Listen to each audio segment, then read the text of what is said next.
Barenboim. Hola Rolandito. Maestro.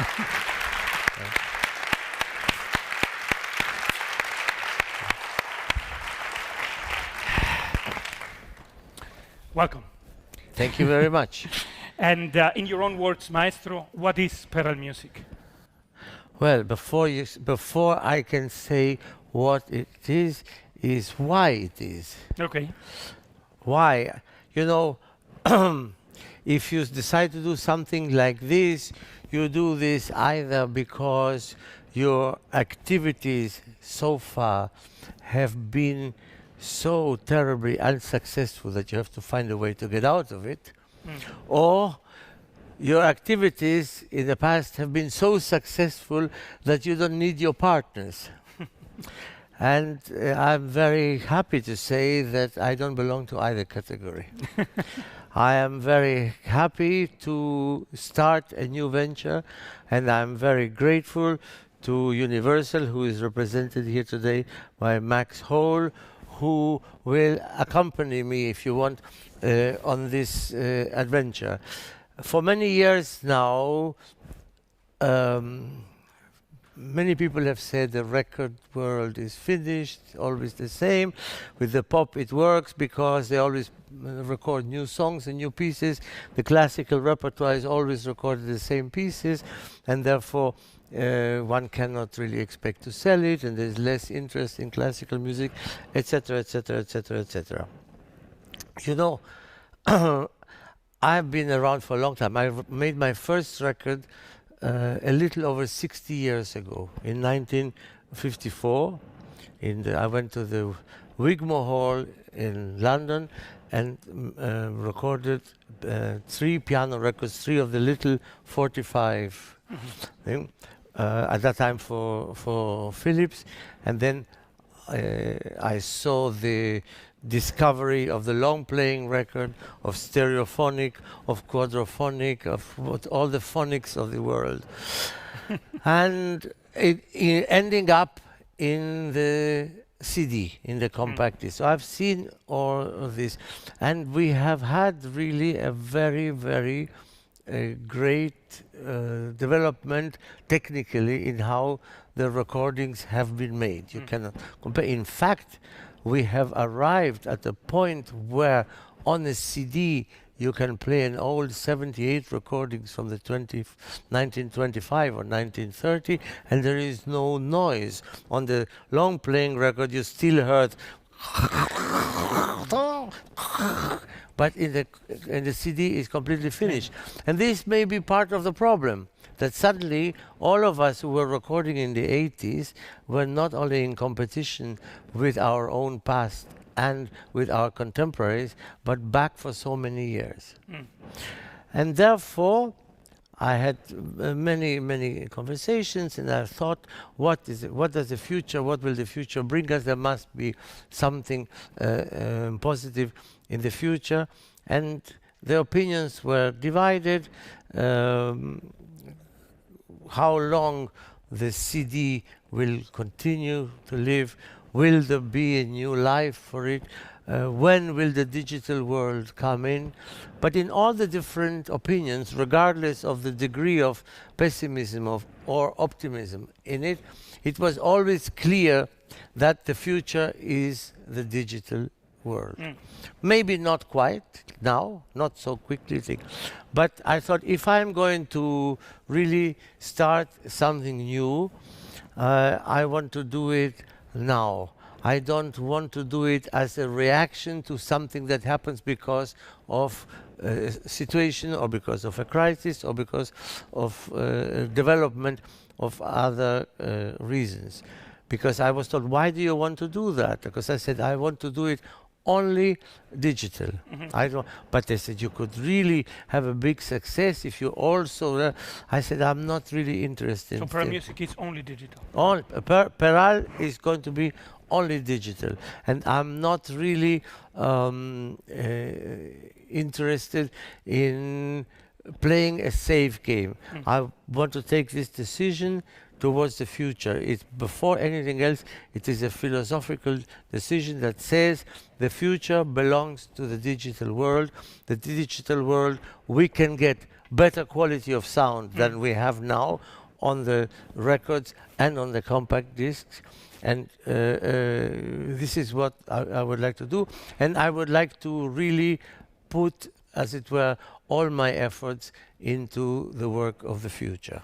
Is your audience, the target audience, is expert listeners, or is it also newcomers?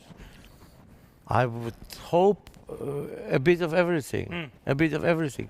You know, we have the main problem about all the music world is that there's no music education. And when people say, you don't see young people in the concerts, it's not true. Young people never were the majority in the concerts. And this, but basically it's amazing that millions of people go to concerts and go to the opera all over the world, and they have no introduction to it. They don't know anything about it. They don't hear the music at home. They don't hear music in the kindergarten. They don't hear music. They don't learn anything about music at school. It's actually amazing. So this is, in a way, the main problem with music and the world of today. But I think that the young people now are able to profit from a very much developed technological world, which my generation, I think not even your generation has been able to profit from that. And maybe we have a way of interesting them in that. Because one thing is clear for music, whether you play it or whether you listen, you only get out of music as much as you give. When you sing, or I play, or when we listen, you have to give. You have to give of your concentration, you have to give of your curiosity, and you have to give of your will. You cannot go to a concert hall or sit at home and put on a record or load it down and sit there passively and expect a miracle to happen and this marvelous music happens. It doesn't happen. And even for the miracles there has to be a preparation, a will to accept it. The faith, no, more than the faith, education. So Peral music has also an educational philosophy in practical sense. How is it to be a little bit more precise in the information, Peral music starts today, and you can get it from iTunes to start with, and these are the first release are the first 3 symphonies of Anton Bruckner. The first 3 symphonies, those don't exist in video. Some of the others do, and this is why we really decided to put on that. And the next, what will come out is 2 piano and 4-hand recital I did with Marta Argerich at the Philharmonie. This will come out first digitally, and later on, I'm very happy to say, as a CD also in Deutsche Grammophon. And then there is a educational area. And you know, I get at an age where I start reminiscing too much, and it's not necessarily very good. But I was born in a family which was not too well off. Both my parents were piano teachers. We lived in a small apartment in Buenos Aires. I don't want to cry misery, help me. I suffered a lot. Not that at all. But it was really lower middle class. Very small apartment. And both my parents taught. So whenever anybody rang the doorbell, it was for a piano lesson. I must have thought as a baby, as a child, that the whole world played piano, because I never saw people who didn't play piano. No, absolutely, seriously. I only started meeting that didn't play piano outside of the family who came to visit every now and then, when I started going out in the street. And so for me, music was something terribly natural. My mother specialized in teaching children, beginners. She had a wonderful way with them. She was not a great pianist herself. She was not even a pianist, but she was a very good teacher, and she had a wonderful way with children. She knew how to awaken their curiosity and keep it together with the span of concentration that they were able to devote. They were all 4, 5-year-old children. And I was very taken by that. And I always followed that. And then when my family moved to Israel, she did the same thing in Israel. And then when I started thinking about Peral and the digital world, I thought, I want to do something for the children too. Because the children who've studied already a year piano or a year and a half or whatever it is, and they play not only etudes, that too, but they play little pieces, wonderful music, little pieces of the album für die Jugend of Schumann. There's some lovely Tchaikovsky pieces. I used to play, when I was a child, Musique pour enfants of Prokofiev. There's quite a lot of music. But these children never hear these pieces in a finished way. So I want to record that. I want to record that and put it out on Peral, so that the children have the opportunity to hear this music with a master. Well, I was going to say hopefully properly played. Where does Peral, the name Peral, come from? Why Peral music? Well, my name is a Yiddishization of German Barenboim. Then? Eine Birne es una pera. Una pera, of Spanish, Peral. Yeah, great. So you, as I said, you are the heart of this project. It starts with the first 3 symphonies of Bruckner. Now comes the Argerich. What other repertoire is planned beyond that, and performers, etc.? Well, at the moment, I think we will issue the Bruckner symphonies, all of them, so that the complete cycle is there. I make an exception with the Bruckner symphonies, because otherwise I would like as much as possible to issue on Peral music that I have not recorded in the past. The Bruckners, if you want, is for me a very special case, and is different because I found with the Staatskapelle here a very special way of getting into this music. You know, I was very, very fortunate in my life.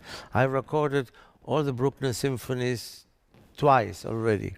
Once with the Chicago Symphony Orchestra in the 70s, and what a wonderful orchestra it was and still is. And then again in the 90s with the Berlin Philharmonic. Also, what a fine orchestra it was and it is. But I felt with the Staatskapelle, and for instance with the Vienna Philharmonic also, that an orchestra that has great experience with the Wagner operas brings a new dimension to Bruckner, whom, as you know, was so influenced by Wagner. There is a certain freedom in the way they can play that they have learned from being so accustomed to the Wagner idiom. And this is why when we did them, then I decided to complete them and do the first 3, and this is the first. So it's a different reading, and depending on the orchestra. I think so. I think so. Yeah. I think so. And that would be one of the reasons why to issue that. But basically, I would like as much as possible to issue things that have not, like the duo recital with Martha Archer, which is all new, and all the pieces for children that I want to record. I never recorded that. And maybe people will tell me I should just stick to those childish pieces. That is possible. I'm sure not. Frank Gehry, he designed the logo of Peral Music. Yes. How did that happen? Because Frank Gehry is designing or designed already the concert hall of the Academy, which will open in 2 years' time here for young musicians from all the countries of the Middle East primarily, and of course also some Germans, since it is in Berlin, and it will have a really quite special concert hall which will seat up to 700 seats, and Frank Gehry has designed that. And in our conversations, I think I told him about my ideas. He's a very, very good friend of mine. And we talked about this and that. And I said, would you ever consider doing the logo? The next day I got it. Ah, that's so wonderful. One last question. In our fast times and use it and throw it, what do we as listeners, in your opinion, gain by sitting and listening, for example, to a Bruckner symphony that lasts over an hour, 70 minutes? What is our gain? To sit at home, you mean? To sit at home or to go to the concert, but in this case, to sit at home, to have it and to listen to the cycle. Well, you know, music is a very, very strange phenomenon. Music can be used to forget many things. Just think of somebody who gets up in the morning, has already a disagreement with his wife over breakfast. The children are late. One doesn't want to go to school. The other doesn't really feel well, and this and that. He goes to the office. The secretary is in a bad mood. He doesn't get any work done. Then he goes to his tax advisor, who gives him very bad news about his tax situation. The lunch is miserable. In the afternoon, he has to go to the dentist, who keeps him 2 hours. And then he finally gets back home at 6 o'clock in the evening, exhausted and fed up, put his 2 feet on the table, gets himself a double whiskey, and listens to a Chopin nocturne, preferably played by me, of course. Chopin nocturne. And with that, he forgets all of that. He forgets all of that. And there's nothing wrong with that. But I don't believe that Mr. Bach or Mr. Mozart, Beethoven, Wagner, Boulez, Verdi, whoever you care to mention, only wrote this music so that we would forget our unhappy moments of the day. They wrote this music because they have something important to say, a human message to say, and since they were musicians, they wrote these pieces. And therefore, this is the other side of music. And this is the side of music that I think requires, like in everything in life, in music, in love, in work, in everything, you only get in proportion to what you give.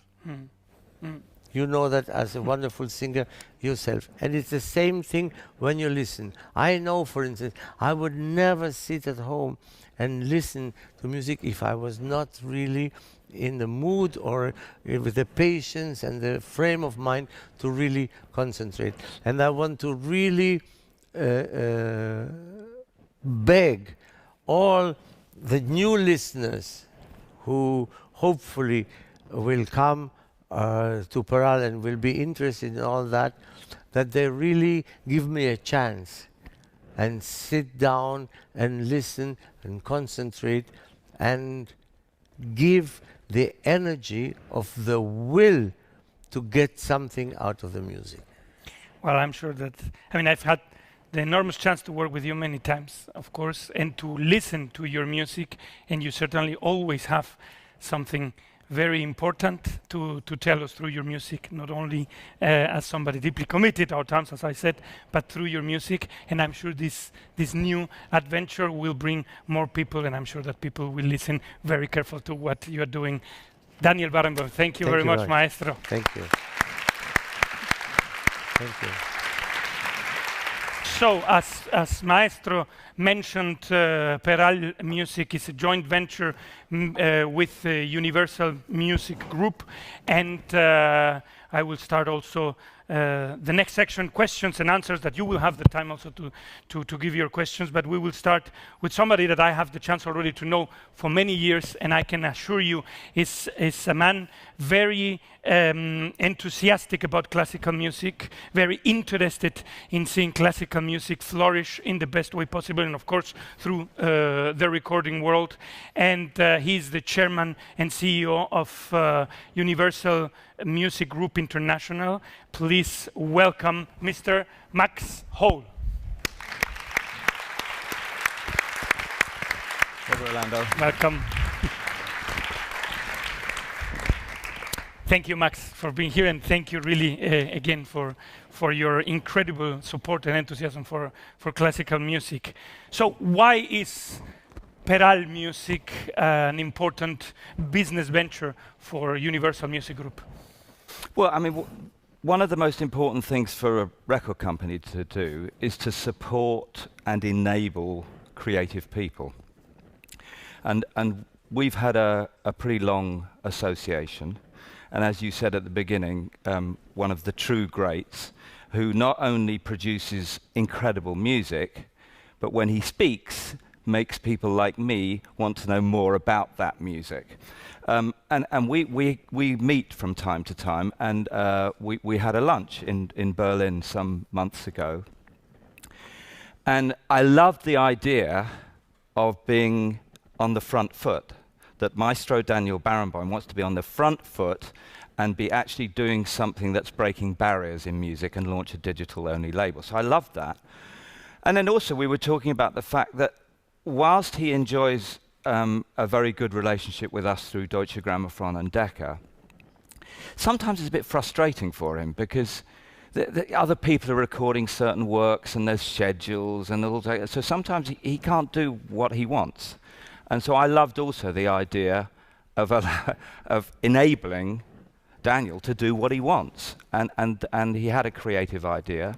So one of the great things about our job is we can make that creative idea come to fruition. And I think it will be successful. So this is a... Can I say something but please, it's your forum. No, I don't want you or our listeners to get the idea, you know, that I'm impatient when for some reason something is not possible to at the time. It's not that. It's not a question of impatience. Certainly not an ego problem. It's the fact that sometimes you prepare something, especially with orchestra. You prepare something and you do it several times and you feel now is the moment to record it. And at that moment, it's not comfortable. So then it forces me to put Deutsche Grammophon or Decca in an uncomfortable situation of either saying, look, now no, or do it because they want to be good to me, and I don't think that this is necessary. I think when you have such a healthy relationship, as I'm very happy that we do, it was better to do it like this. And if something doesn't work, then we will do it and do it, and then as we do now with the Archerich record, and eventually it will come out too. So this is not a problem. And this being only a digital label, how do you see the digital recording nowadays and for the future? Well, you know, you alluded to it when you came out. The recorded music business is in transition, and it's in transition in different parts of the world at different speeds. In Scandinavia, it's largely a digital business today. In Japan, it's still largely a physical business. And the rest of the world, it's all different speeds of transition, depending on where you are in the world. But it's coming. It's like gravity. This is the way that the consumer likes to enjoy music. And so I think it's very important to listen to the consumer. And I think doing something like this is very exciting, because one of the disappointments about perhaps the MP3 file for the classical music fan has been sound quality. So these recordings will be mastered for iTunes. It means that they will sound remarkable. And then the other thing that's really exciting is the explosion of mobile devices, smartphones, tablets and everything. It means that this music that's released today people can listen to it in Cambodia, in Vietnam, in Brazil, all at the same time it's available. And a lot of these countries, we never sold anything before. It's very exciting. Which that brings me to my next question. Of course, the partnership with iTunes, when we're here also in Apple, it's quite something very important, no? Creating this synergy, creating these partnerships, and with different companies. Where do we stand now? Well, I think Apple are a very, very good partner for us. They revolutionized the digital business, and I think that the great thing about Apple, who are a tech company, if you like, is there are a lot of music enthusiasts at Apple. iTunes is run by Robert Kondrick, who is a music enthusiast. Steve Jobs was a real music enthusiast. And so they're very good partners. And in recent times, we've had a lot of discussion with them about the fact that the classical music experience on iTunes is perhaps not as good as it could be. And so we're working closely with Apple to make it better organized and make it a better experience. And Peral's recordings, as I say, will sound fabulous. Is this mastered for iTunes? No, that's one of the to make the sound quality better, which I'm sure for. Do you think that fans of classical music are more picky about the sound quality than fans of pop music? Yes. That was a very long answer. Yeah. And with that, ladies and gentlemen, we're wrapping up. Thank you very much. No, but I think the quality, I think the questions that you ask, Rolando, are very, very much to the point. The quality, the sound quality, I hope will really be of the very, very best possible quality. This, in any case, is the intention. The intention is that it will have the best possible quality available today.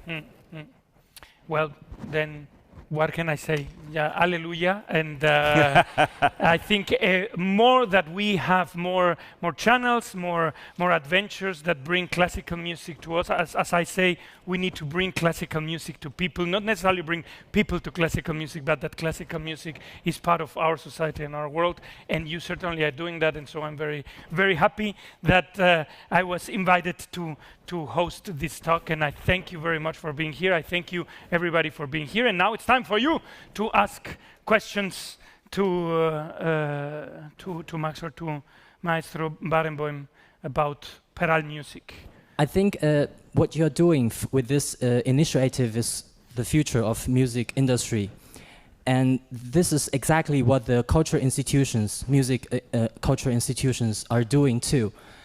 Like concert halls and museums, and nowadays all the cultural institutions are complex cultural institutions, and they try to do their audience development programs. And do you see you as a concurrence, a competitor with these institutions, or rather a friend? I don't have competitors. I either have people who like me or people who have no time for me. So in both cases, they are not competitors. No. But seriously speaking, the main problem, what is the main problem with music, is that there is no music education. You're born in a family which you're not in contact with the music. The child is born there. He doesn't hear any music. He doesn't see any music being played. He goes to kindergarten, no contact with music. He goes to primary school, to secondary school. He learns geography, literature, biology, mathematics, languages, etc., etc. Not even once the word music is mentioned. Then he goes to university. He's a very talented person. He becomes a very good lawyer or doctor. He comes back to his city. He marries. He has 2 beautiful children. He's now 32 years old, and he goes to have dinner with some friends in a good restaurant, and one of them says, "Have you ever been to hear, I don't know what, the Staatskapelle Orchestra in Berlin?" He says, "No, what is that?" And then they said, "Oh, it's a very good orchestra, good this, and it would be very perhaps quite nice for you to be seen there at the concert too." And so he comes on a day when we are playing Schoenberg variations or something terribly complicated. What can he get out of that? Zero. Zero. And that is not the fault of this person or the fault of the young people, is the fault of the fact that there is no music education to speak of in the schools at all. And then it becomes worse and worse, because then the subsidy of musical institutions is very expensive. Symphony orchestras, opera houses, of course, because they deal only with a small percentage of the population, maybe 2%. Whereas if one could study about music as one studies about geography or mathematics or literature, then probably there would be much more. Therefore, it is imperative, I think, that we do something for something to provide people who are interested, who could become interested in music in other ways, in other channels. And this is what I hope to do with this. And I hope not only to find a public that already knows the Bruckner symphonies, I think, but public who might be curious, maybe because of all the things that we have been talking about today, to get involved in this. And I think music in the end gives the human being a possibility during the time of the day that he spends with music to be a happier person. This is basically the main reason. It won't make him a better person. I don't believe in the morals. I don't believe that if you are sensitive to the beauty in Mozart, you will have a better character and you will be a better person. I don't believe in that. But I do believe that if you open yourself to music and try to listen and see what is really that is touching you, that you will spend like this a few very happy moments which you could not spend with anything else. This is my belief. Actually, it's, I think at the end, Maestro, you ended up answering my question. I just wanted to say I'm guilty as charged, because I'm really this kind of person who I don't have a musical education in the sense, and I also don't have a lot of the background that I should have in order to be in an opera or at the concert hall. The thing is, I really enjoy going anyway, and not to be there, not to be seen, but this was a question maybe I was interested that you took it one step further, because for me there's also this, you put it marvelously that music can be used to forget, but I also think there's such an emotional aspect in it. When I go to a concert hall, when I go to the opera, and I am able to see all the, I mean, it's splendid. Although I don't understand maybe the little aspects of it, or the very subtle changes between an orchestra that is used to Wagner and an orchestra that's not.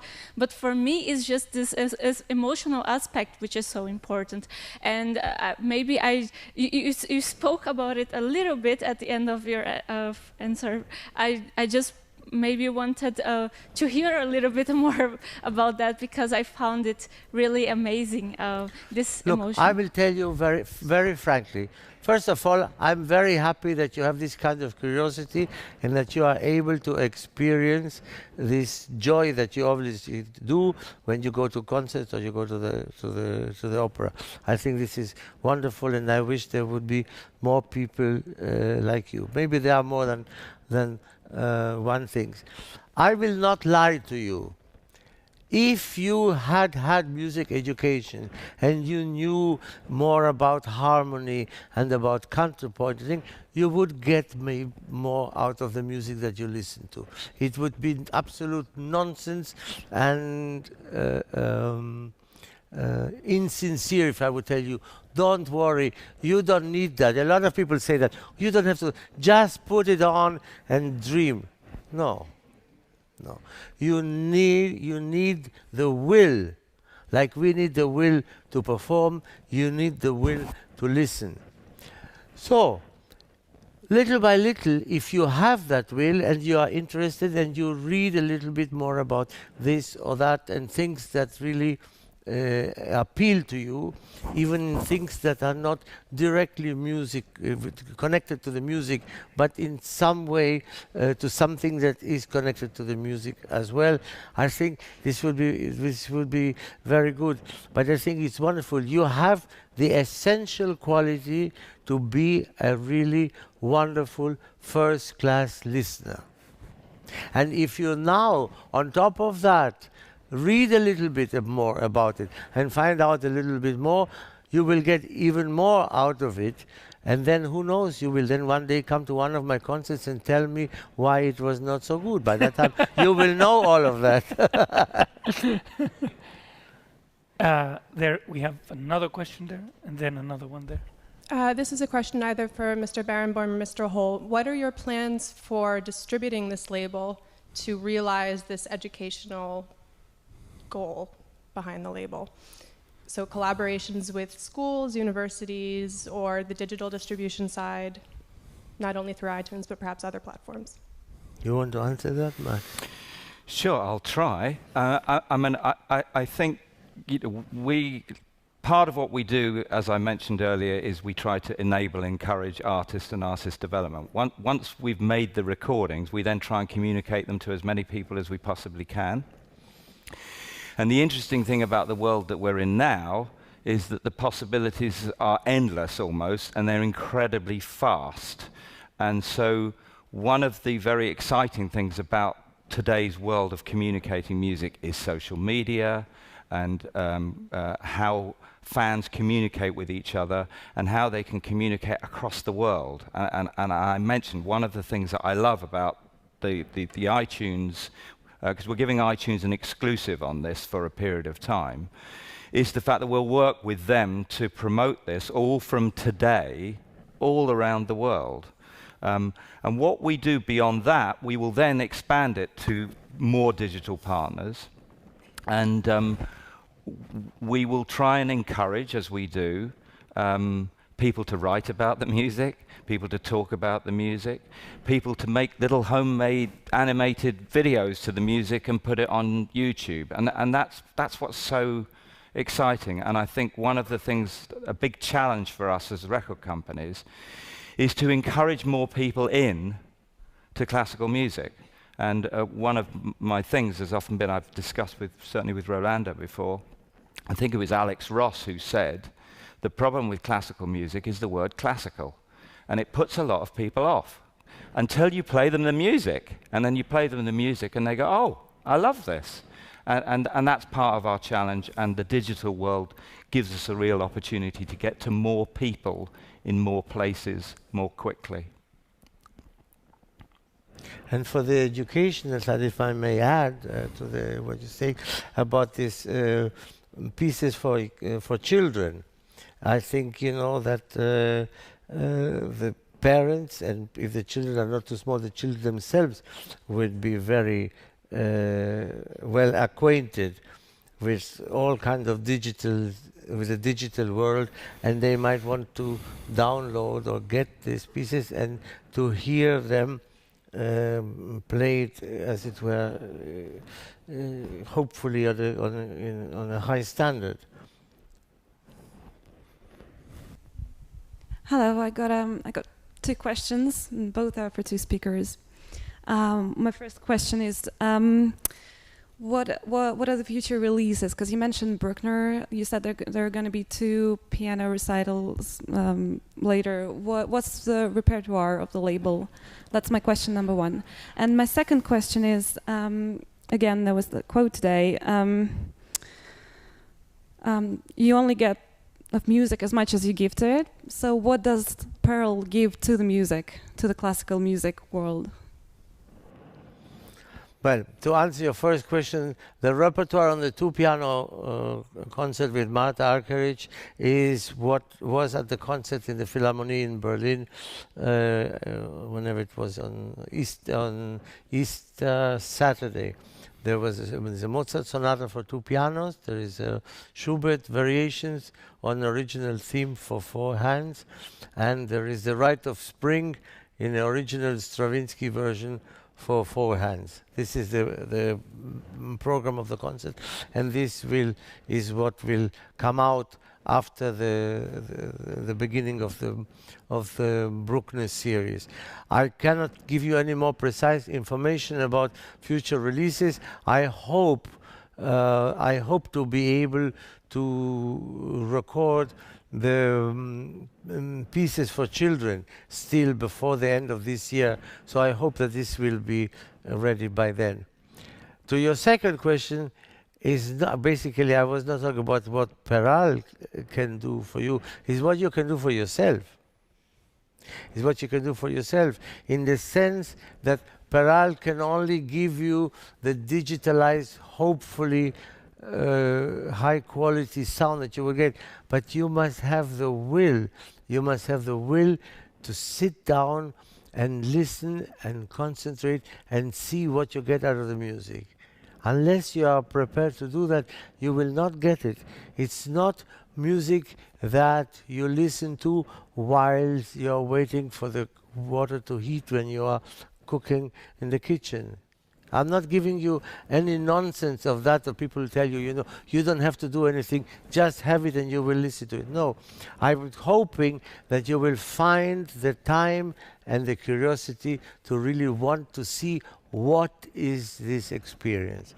And Peral will make it, I hope, as easy as possible for you to do that, as Max Hall said, in Cambodia, in New Zealand, or in Berlin. Well, I think with that, I would like to wrap it up and thank you, everybody. Thank you, above all, of course, Maestro Daniel Barenboim, Max Hall, and all of you that were here, and wish you all the best with Peral Music, and all the best with all the exciting projects that are happening in Universal, and long life to Peral Music with great projects. Thank you very much. Thank you.